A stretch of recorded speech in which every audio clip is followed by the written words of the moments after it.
Para romo, suster, ibu bapak, teman-teman, adik-adik yang dikasihi Tuhan, Shalom, selamat pagi. Selamat pagi, Romo. Hari ini kita akan mendengarkan bacaan-bacaan kitab suci tentang panggilan.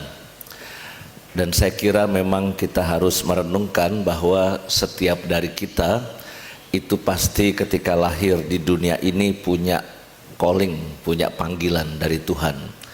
Bentuknya apa, itu kita wujudkan pelan-pelan dalam perjalanan hidup kita. Sampai sekarang mungkin ada yang sudah tahu panggilannya apa, ada yang masih mencari, dan ada yang masih resah juga, jangan-jangan mau ganti panggilan dan sebagainya. Pokoknya kita hari ini merenungkan panggilan Tuhan untuk hidup kita. Allah Bapa yang Maha Rahim, kami bersyukur karena berkat sengsara dan wafat kebangkitan putramu, kami menerima anugerah keselamatan. Kami mohon berilah kami kerelaan untuk menjadi tanda dan sarana keselamatan bagi semua orang dengan pengantaraan Tuhan kami Yesus Kristus yang hidup dan berkuasa bersama Dikau dan Roh Kudus Allah sepanjang segala masa. Amin. Amin. Kita dengarkan firman Tuhan.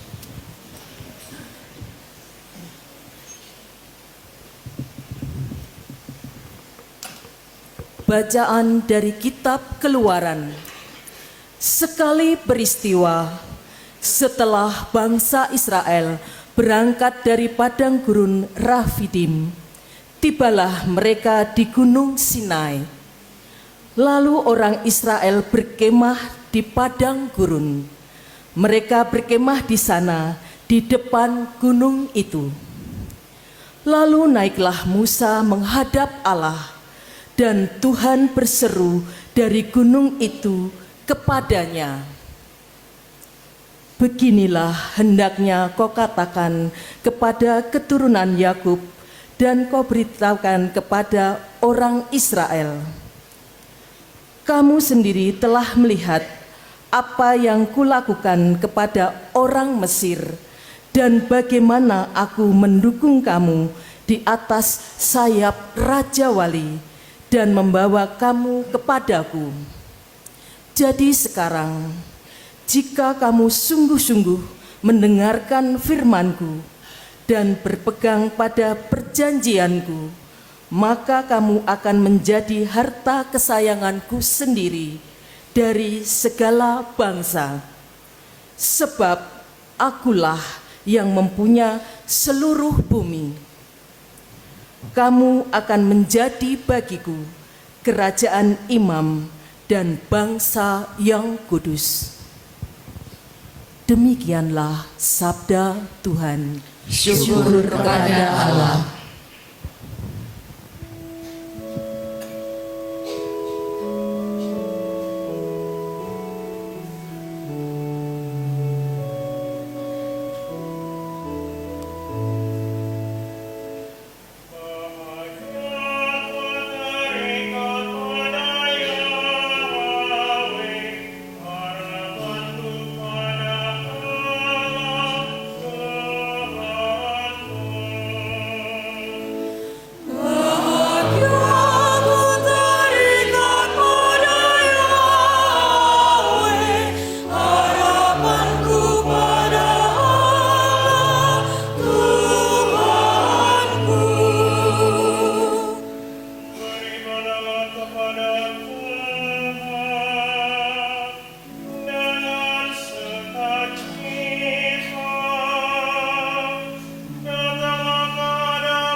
Pembacaan dari surat Rasul Paulus kepada jemaat di Roma. Saudara-saudara, waktu kita masih lemah, Kristus telah mati untuk kita orang-orang durhaka pada waktu yang ditentukan oleh Allah. Sebab tidak mudah seorang mau mati untuk orang yang benar, tetapi untuk orang yang baik mungkin ada orang yang berani mati. Akan tetapi Allah menunjukkan kasih-Nya kepada kita oleh karena Kristus telah mati untuk kita ketika kita masih berdosa. Apalagi sekarang, saat kita telah dibenarkan oleh darah-Nya, pasti kita akan diselamatkan dari murka Allah. Sebab jikalau kita ketika masih seteru diperdamaikan dengan Allah oleh kematian Anak-Nya, pasti akan diselamatkan oleh hidup-Nya. Dan bukan hanya itu, kita malah bermegah dalam Allah oleh Yesus Kristus Tuhan kita. Sebab oleh Dia kita telah menerima perdamaian itu. Demikianlah sabda Tuhan. Syukur kepada Allah.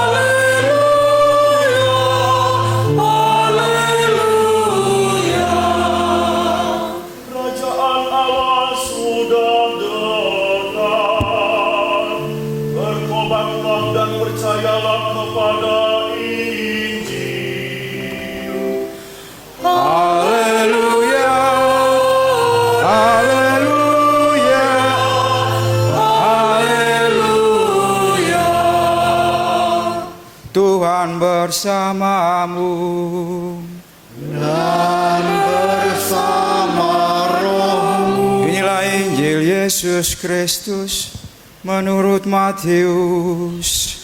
Dimuliakanlah Tuhan.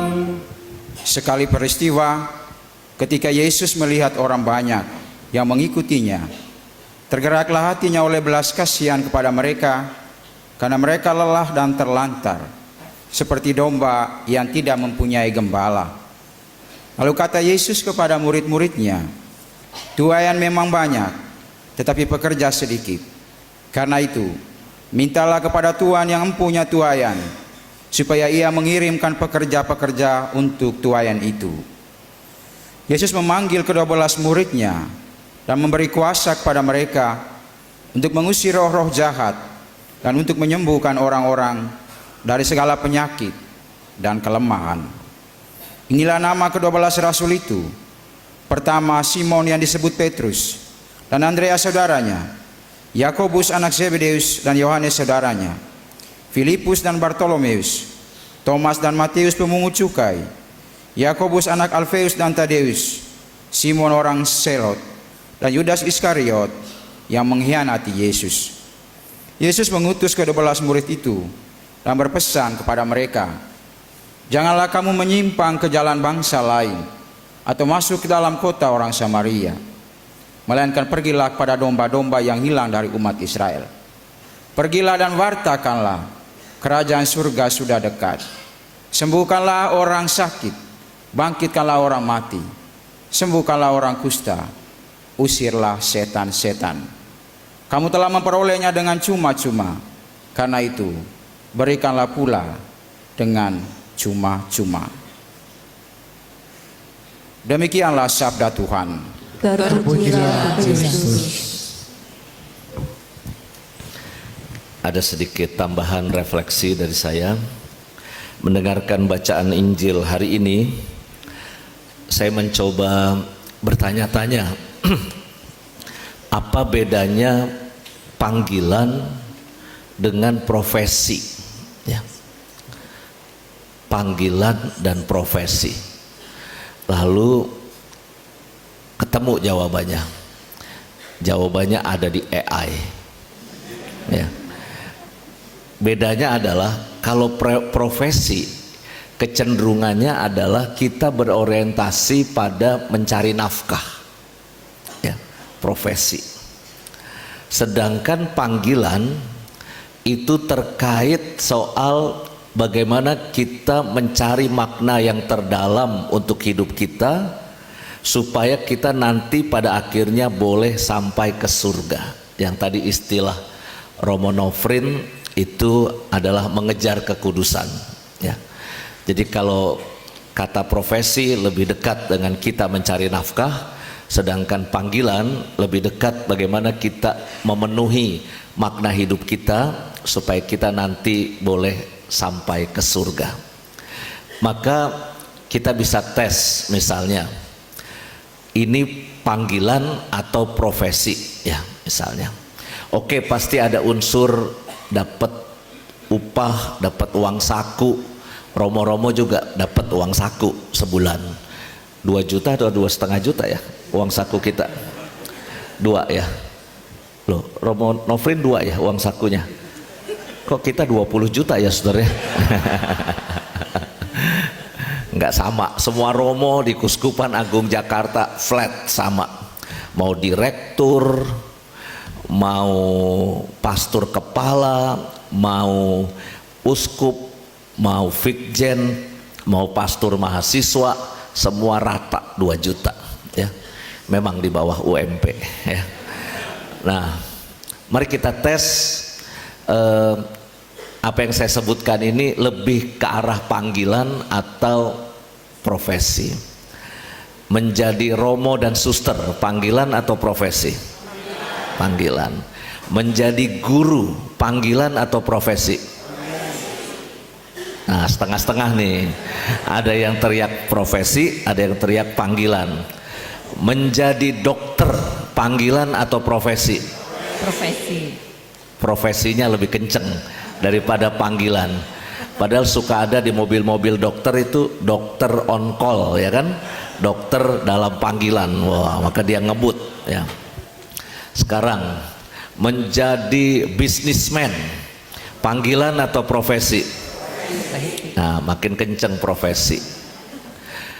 Menjadi ini yang punya dapur MBG, panggilan atau profesi? Lo karya sosial lo itu. Kok karya sosial ingin menolong anak-anak yang stunting? Niat sosial. Ya. Menjadi pengedar narkoba, panggilan atau profesi? Penjahat namanya itu, ya. Maka menurut saya apa yang kita kerjakan bisa kita kategorikan begitu tuh.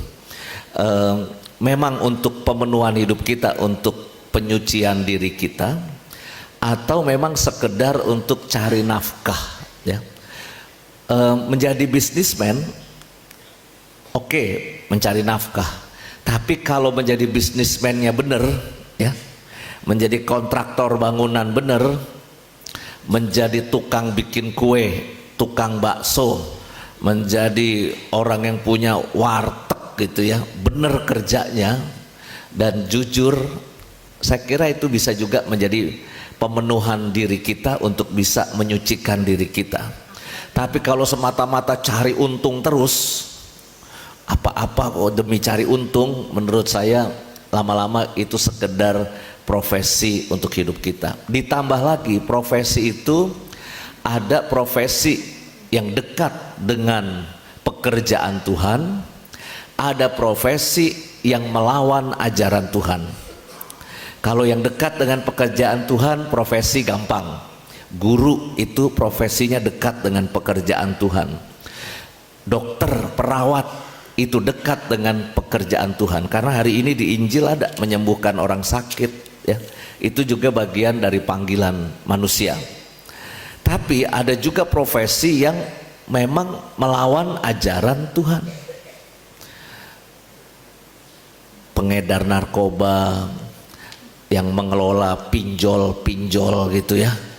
Ini kan sekarang pinjol makin meningkat dan sebagainya. Maka buat saya memang ada profesi-profesi yang memang menjauh dari ajaran Tuhan.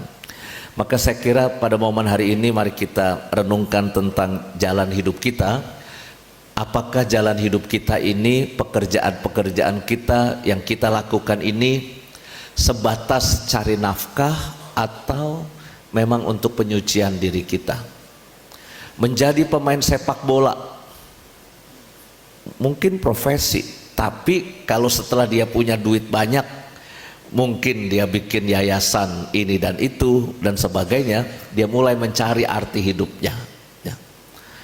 Romosil masih ngantuk nih karena habis nonton Brasil lawan Maroko 1-1 atau berapa sekarang Brasil Maroko, ya. 1-1, ya. Rasain Brasil, ya. Tapi inilah sekarang kita bisa melihat orang punya profesi macam-macam, bisa punya duit banyak ya dari profesi kita. Tapi kalau berhenti pada uang yang kita peroleh, maka itu tidak menuju jalan penyucian untuk diri kita. Maka mari kita gunakan kesempatan kita untuk bekerja, melakukan apapun untuk penyucian hidup kita. Amin.